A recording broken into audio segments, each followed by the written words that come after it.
I'm really glad to be back. I kind of know folks. I get a chance to walk around and say some things. This is a loving, loving fellowship. So from the bottom of my heart, thank you for allowing me to come and worship again with you. We're going to read out of Matthew, the 14th chapter, and I'm going to start in the 22nd verse.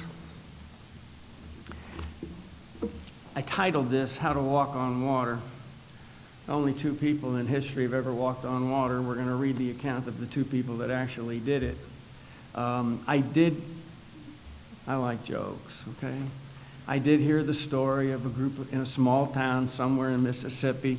It was only a Baptist church, a Methodist church, an Episcopalian church, and a Jewish temple in town, and they all went fishing every Tuesday afternoon.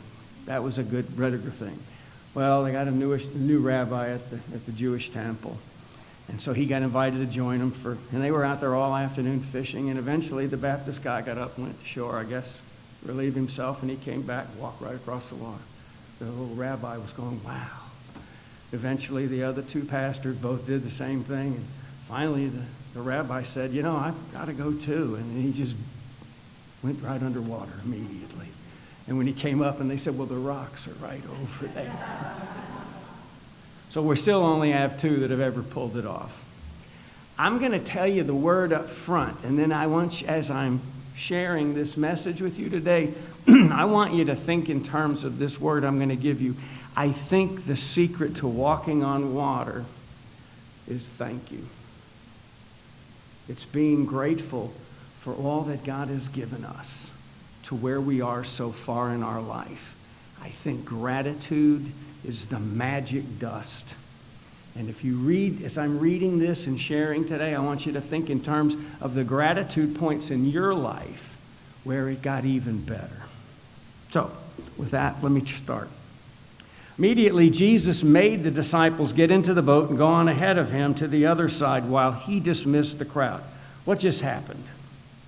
They just fed 5,000 men plus women and children, so ballpark 15,000 people, just ate free off of one little boy's lunch. And I think it's important to remember, this is not a cheap shot at adults being I'm one of us.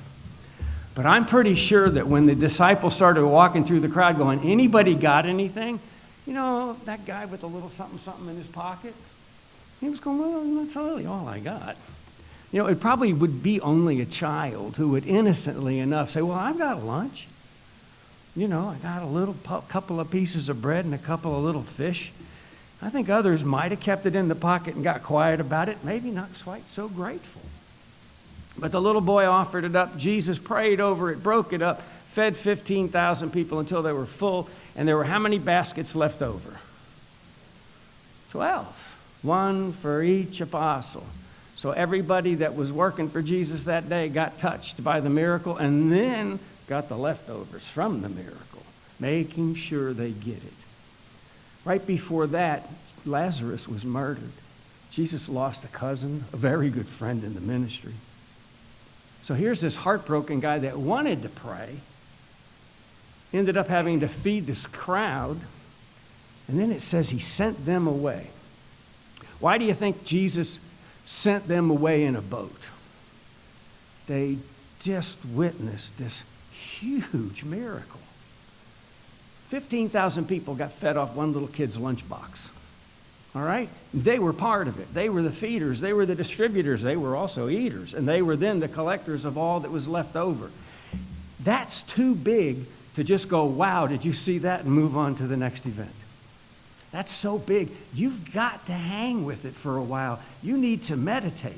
I'm thinking Jesus expected that group to get in the boat and begin to talk about, did you just see what happened? And he just did, and then he did, and then we, wow. I think personally, as we keep going with this storm a little bit, I think the storm kicked up because they didn't get the lesson. So we might as well give them something to do. So here we keep going. Jesus went up on a mountainside by himself to pray. Isn't it sad that Jesus would have to climb a mountain in order to find solitude so he could pray?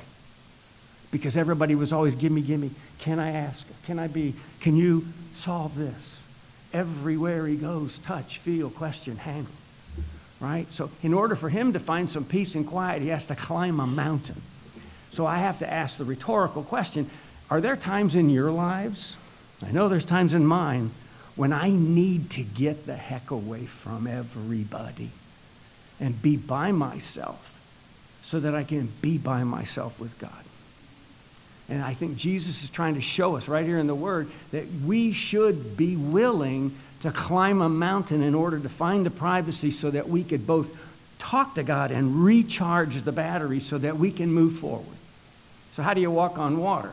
In Jesus' case, it's get with God and relax. Get some spiritual rest. Gain some spiritual strength so that you can move forward. And be willing to climb a mountain in order to find it. The apostles got in the boat. Maybe they talked for a little while. But let's see what happens next.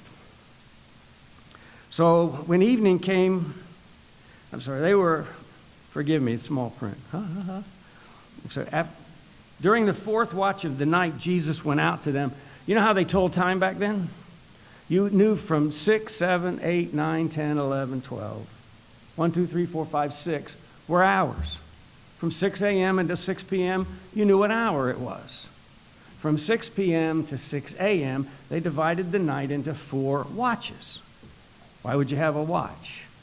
During this next 12 hours, somebody needs to be awake to keep an eye on what's going on around us, make sure we're safe.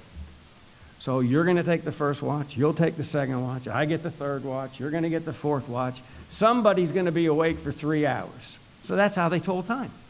So the third watch of the night is between midnight and 3, and the fourth watch of the night is between 3 a.m. and 6 a.m. So basically, Jesus has sent the crowd home, put the guys in a boat, told them to row over to the other side. He climbed a mountain and prayed. It's now somewhere between 3 and 6 a.m. in the morning. And here comes Jesus walking on the water. When the disciples saw him walking on the lake, they were terrified. Can we be honest?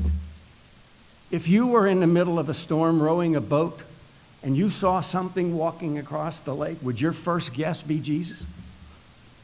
Probably not. My first guess would be it's a ghost. Somebody told me that you don't have to believe in ghosts until you see one. So here comes Jesus walking on the water. They're terrified. They begin screaming. And Jesus says to them, "Take courage. It is I. Don't be afraid." When all throughout the Bible, all the passages that say the angel was sitting on the rock, or the angel showed up, or the angel came over here to talk to him, the next words are the important words. Because if they say, "Don't be afraid, it's okay," that's good news, right? What would happen if they didn't say that? I'm mad at you. I don't want to meet that angel on that afternoon. So Jesus says, "Don't take courage, it's me." Now, Peter is one of my favorite people in the Bible because I make a lot of mistakes, and Peter seems to be my hero. So it's not like I make a lot of mistakes. I am another one that makes a lot of mistakes. So Peter, I got a son that's in the Army, and when they teach him how to shoot, it's always ready, aim, fire, right? Peter, it's ready, fire, aim. So Peter says, "Lord, if it's you, tell me to come to you on the water." You know, that's kind of a smart alecky way to look at it, don't you think? I mean, if you're saying you're God and it's really you, tell me, show me, do something cool, right? You know, the only other time somebody talked to Jesus like that was the thief on the cross that said, "Get us out of here." You know, if you're really God, get all 3 of us out of here. You know, I was the chaplain in jail for a lot of times. People always wanted to know if I knew a way out. Because they were all innocent. But you have to deal with that.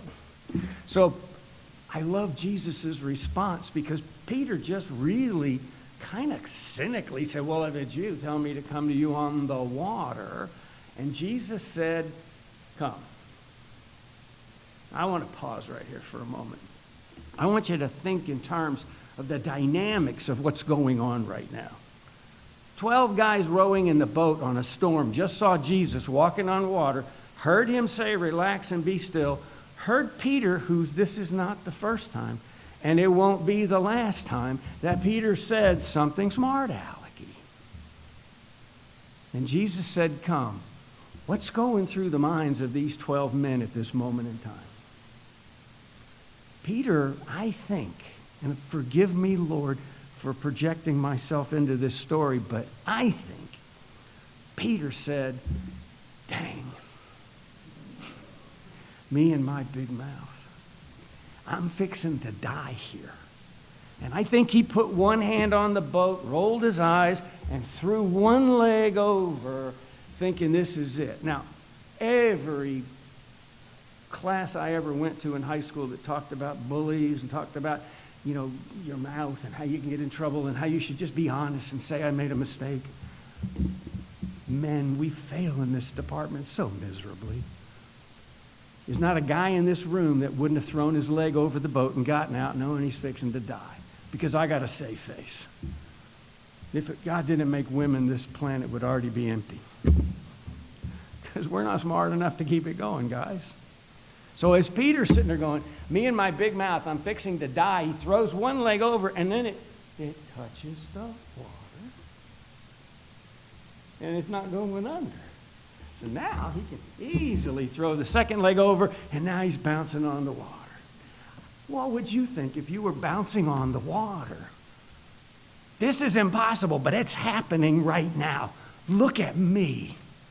I'm on the water. I'm pumped. I'm excited. What's going on in the 11 guys?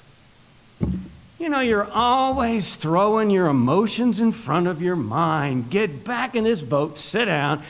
Sometimes all of our new people get so on fire. Peter, sit down. The feeling will pass. Who do you think you are showing off? Always with the, hey, look at me. I think the other 11 are a little unhappy, and this group needs to kind of stay focused on where we're supposed to be. I think they're snide. Sadly, don't we do that? We either jump out of the boat, crazy people, or worse, sit down, relax. He's on his way to us. We don't have to do this. So here's our crazy guy, Peter. So now he's standing on the water. The Bible says, then Peter got down out of the boat, walked on the water, and came toward Jesus. I try to put this into perspective. If he's over there enough so that I can barely make him out, and I think he's a ghost, and he's kind of heading my way, he's still a long way away, right? So Peter walked to Jesus. I want you to get this. Peter walked a long way on that water. Why? Because he believed that Jesus told him to come. If Jesus tells me to come to him on the water, he's got me. I can be that bold. I can walk to him on the water. Then it says, but when he saw the wind, he was afraid, and beginning to sink, cried out, Lord, save me. Boy, thank goodness that Peter made a short prayer. There's nothing wrong with short prayers in church. If Peter had really done one of those great prayers right out of the temple that they were used to, God all great and mighty, and blah, blah, blah, blah, blah, blah, blah, blah, and then drowned. And Jesus would have been standing there rolling his eyes going, ask already. So finally, he says, Lord, save me.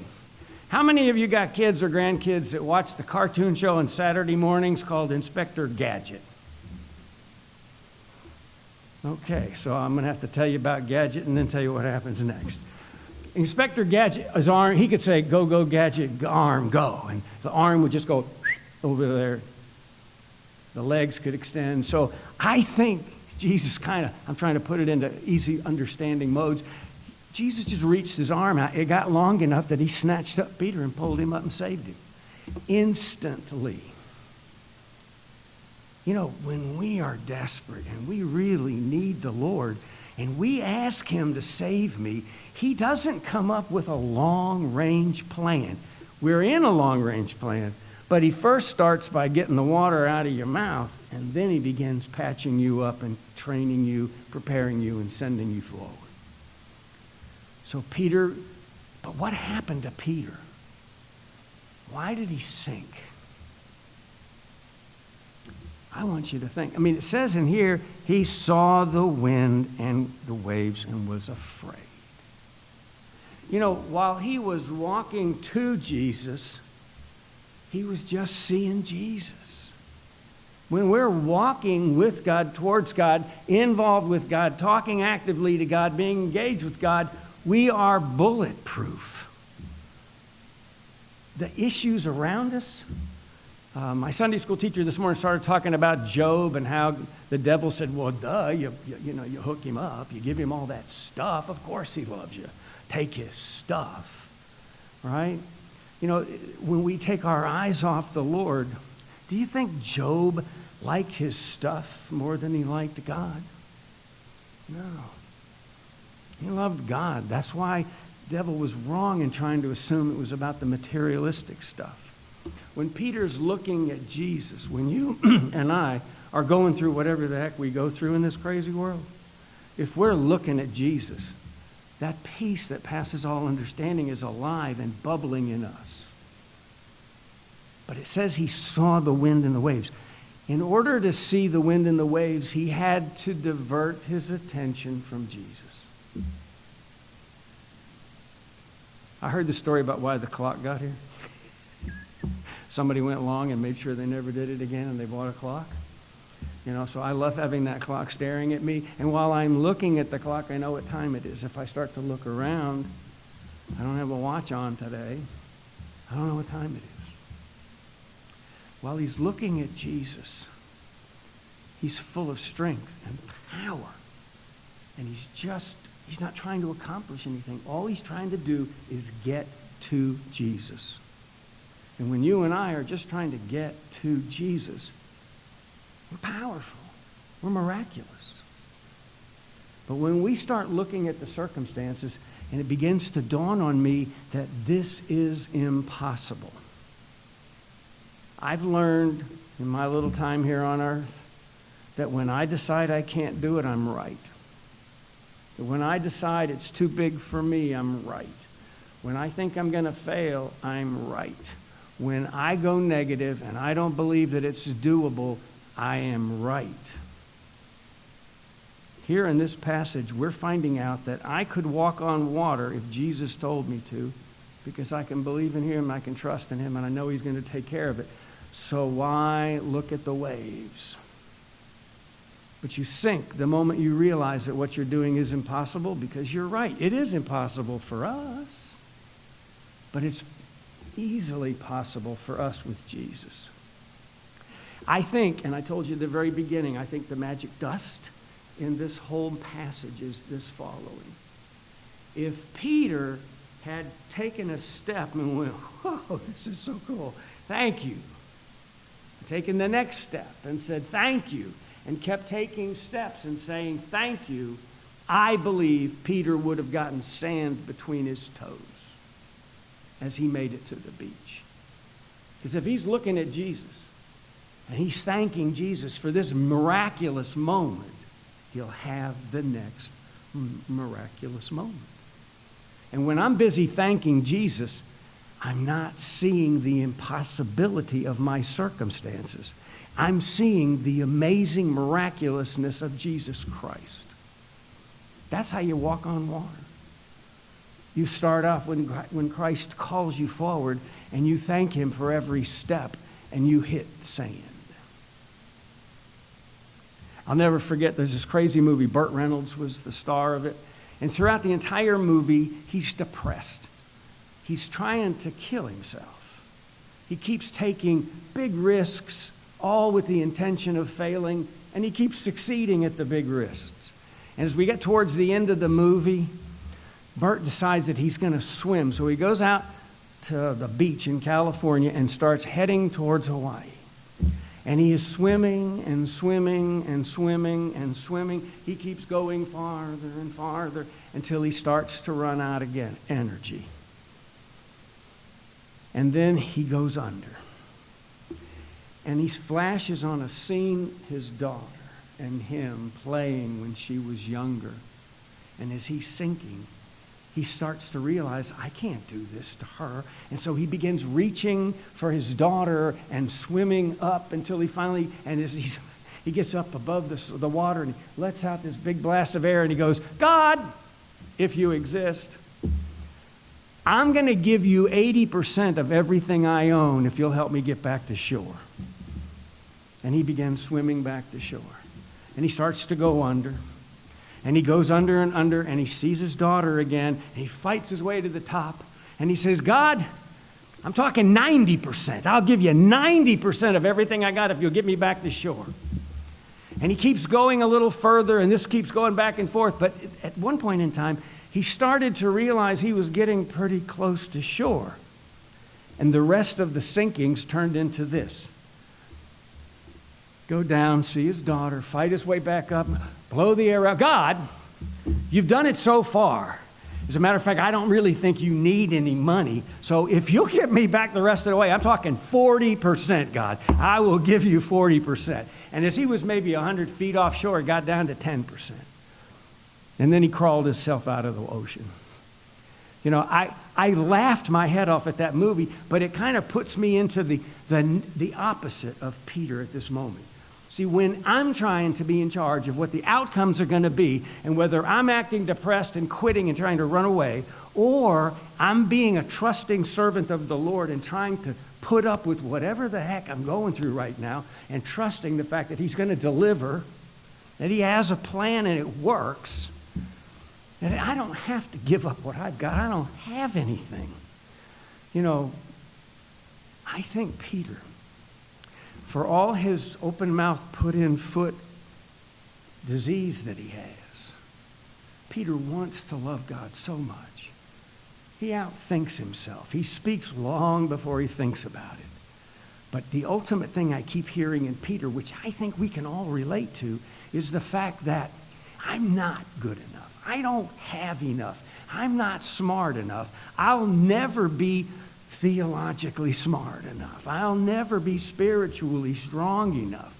But I'll always be connected to a loving Father through his Son, Jesus Christ, and that Holy Ghost that lives inside of me that can help me say thank you for one more step in the impossible. And we'll make it to shore.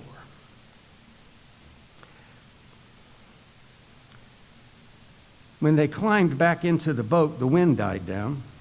Then those who were in the boat worshiped him, saying, truly, you are the Son of God. I want to go back to who they were and what they were doing. You know, the ones that stay in the boat are the safe ones. They're the ones that aren't going to try for something crazy today. The ones that stay in the boat might be trying to get you to not show off because they would have to join you. Might be trying to slow you down and getting all that energy and all that emotion. Might be wishing that they could go with you. Sometimes when we're the ones that stay on the boat, we wish we could jump out of the boat with Peter. I think if I watch this 3-year class that Jesus gave these 12 guys, I keep seeing that he takes them to another level. You know, when they're still here in the first year with Jesus right now, he's taking them to play. Whoa, I didn't think you could do that. Wow, and you can do that even too? I think him and Peter walking back to the boat after Jesus saved them, climbing into the boat. The guys on the boat I go, yeah, you're like the Son of God. I mean, you went from a ghost that scared me to the one that controls the water, the air, and saved Peter and got him to walk on the water. What a great story. Yes, he is the Son of God. And yes, over the next 2.5 more years that they're hanging out, at some point in time, he's going to tell Lazarus to walk out of a tomb on the 4th day, which is happening right about now. I want you to understand that. This Lazarus thing is right about now as we are 2 weeks away from Palm Sunday. And he blew their minds one last time before he saved us. The Jews back then believed that the body and the soul stayed with the dead body for 3 days. That was their common belief. that the soul stayed there for 3 days. So they could justify the healings and the dead people that Jesus had already brought back to life, because he always did them within 3 days. Lazarus has been in the tomb 4, which by Jewish belief at that time and the customs of the people in those areas, they believed that at the 3rd day the soul left. When Jesus told Lazarus to come out, he did it on the 4th day.